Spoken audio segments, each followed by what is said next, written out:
अपंग लाभार्थ्यांचे अनुदान हडपण्याची तक्रार धुळखात. गावणगाव येथील रोजगार सेवकाचा प्रताप.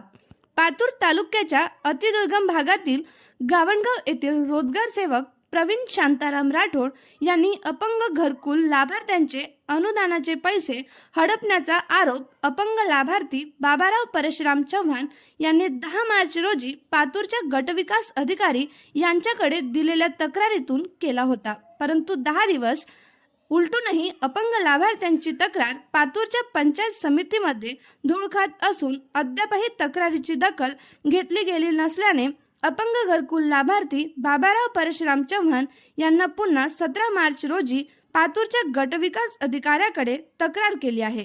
मजुरीचे अनुदान रोजगार सेवकाने जवळच्या व्यक्तीचे नावे नोंदवून अनुदान काढून हडप केल्याचे उघड झाले. परंतु 10 दिवस उलटूनही अद्यापही अपंग घरकुल लाभार्थ्यांची तक्रार धुळखात आहे.